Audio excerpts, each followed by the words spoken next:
Hello，又係我中山三鄉內心的小吳同學 Mason。今日我哋睇一個呢，就係同雅居樂其他別墅以中唔同嘅地方呢，就係一個咁嘅位置咯。你睇下，咁望落去嗰個鎮華路嚟嘅，咁上嚟呢度呢，大概溝咗3米度啦。咁呢度呢，就係呢個別墅區嘅路面。今日我哋睇呢一個呢，就係雅居樂嘅名門別墅啦。呢個係 D 型嚟嘅，A、B、C、D 嘅 D，佢係唔係邊位？係中間位嚟嘅。咁呢邊啊，樂丁山啦，樂丁山咧都係雅居樂嘅一個大小區。佢同名門同埋後邊我哋呢邊啊，啲雙車道停車好方便嘅呢度。呢度咧就係路邊嗰排商鋪，下邊有。咁呢度係地下室啦。咁呢度嘅話就係百里山三鄉嘅標杆小區。我相信好多港澳朋友都知道呢個小區哦。呢度咧就係名門別墅。咁我哋今日睇呢間，佢建築面積係238個平方，但係佢實用面積咧，照佢嗰啲搭建啊，同埋一樓嗰啲封咗加起嚟，應該接近差唔多400方嘅。你隔離屋咧就有車庫入去啦，佢呢度咧做咗個房，入邊係做茶室，然之後又做嗰啲吧台啊，再入邊有個房，陣間我哋睇下。咁佢入戶嘅位置喺呢度。入戶個位置係咁樣嘅，好簡單。呢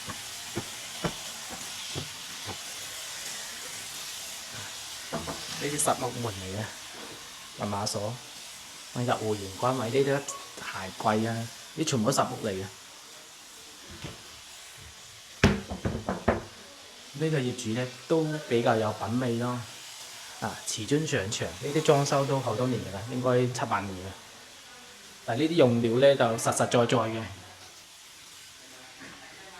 呢個餐廳，呢個型嘅餐廳都係咁樣嘅下沉式嘅客廳。呢度仲預留咗個電梯位啦。你睇下呢個廚房啦，住係經常住，但係咧就好少煮嘢食。呢個客廳，呢啲係紅木家私嚟嘅，全部好靚嘢。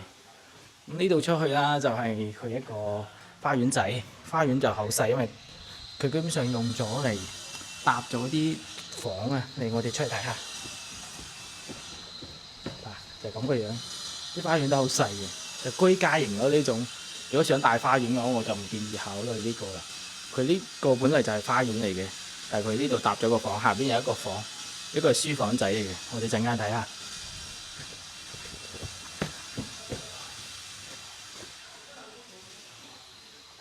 啱先嗰個位置就係呢度係書房啦，非常之有藝術氣息咯。你睇下係咪先？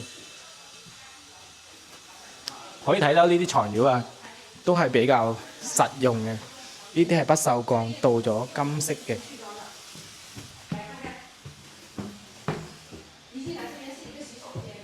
大理石瓷磚。呢個唔係實木嚟嘅，呢個係仿實木嘅瓷磚嚟嘅。每間房都係透房。呢度係廁所，因為有相喺度就唔方便影俾大家睇。咁我哋呢度係2樓，仲有負1樓。負1樓陣間再落去睇下。呢度都係一個透房嚟嘅。呢度可以睇到係一個業主屋企嘅細路仔嘅房。咁我哋再上3樓，3樓即係頂樓嚟㗎啦。佢嘅層高啦都算高㗎啦，呢啲都有3.3米㗎啦，呢啲層高。呢間房應該係主人房。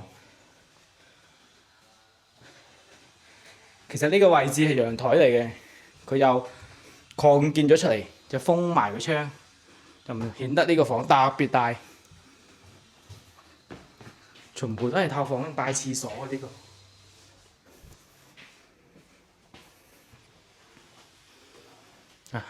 呢度有3樓，上面一間房，出邊曬衣服嘅晾衫嘅地方。呢度都係一個廁所。OK， 我哋落負1樓睇下業主嘅生活空間。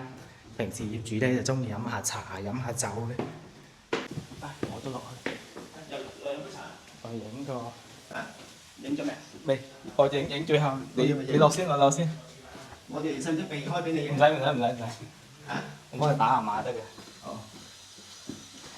F1層呢個位置都係做咗間娛樂房，打麻雀最啱㗎啦。係咪啊？古豆啦，呢度雜物房、廁所都係有呢度。個業主，你睇下。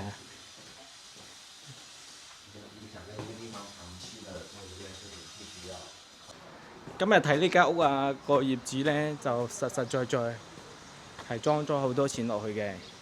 咁佢依家想賣400萬出頭，呢個價咧我覺得係高咗少少嘅，因為話晒都係住過㗎啦。第一個，第二個咧裝修風格比依家係落後咗少少，但係佢用料係非常之實用嘅。呢啲咁嘅屋住入去咧，10年8年都唔使點喐㗎啦。